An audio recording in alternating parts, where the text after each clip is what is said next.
Assalamualaikum warahmatullahi wabarakatuh. Salam Pramuka.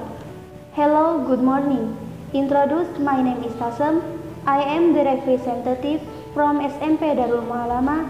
Will rely on COVID-19 health protocol information. Informasi tentang virus corona yang begitu berlimpah bisa jadi malah membingungkan. Maka dari itu, kita memerlukan protokol kesehatan yang alurnya jelas, sederhana, dan mudah dipahami. Siapa yang berpotensi terpapar virus corona? Orang yang memiliki riwayat perjalanan 14 hari yang lalu ke negara dengan transmisi lokal COVID-19 atau merasa pernah kontak dengan pasien terkonfirmasi positif COVID-19. Apa yang perlu dilakukan jika memenuhi dua kondisi tersebut? Bila Anda merasa sehat, maka dianjurkan untuk melakukan karantina diri di rumah selama 14 hari sambil memonitor kondisi tubuh.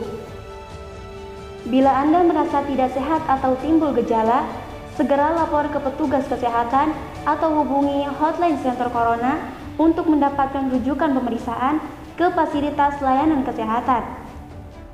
Gejala apa yang perlu diperhatikan? Demam melebihi 38 derajat Celcius, batuk atau pilek, sakit tenggorokan, sesak atau gangguan pernapasan.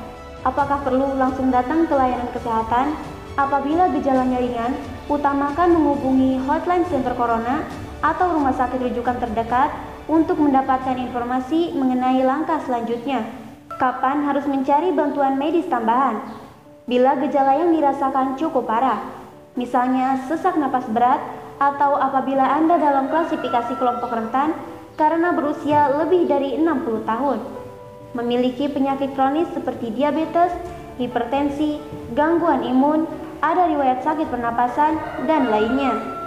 Apa yang perlu dilakukan jika gejala terus berlanjut dan harus ke fasilitas kesehatan? Gunakan masker saat keluar rumah.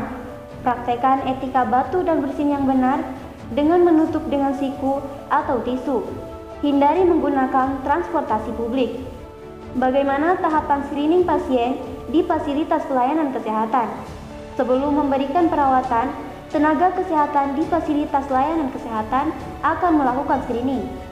Jika tidak memenuhi kriteria pasien dalam pengawasan atau PDP COVID-19, maka akan dirawat inap atau rawat jalan tergantung diagnosa dan keputusan dokter.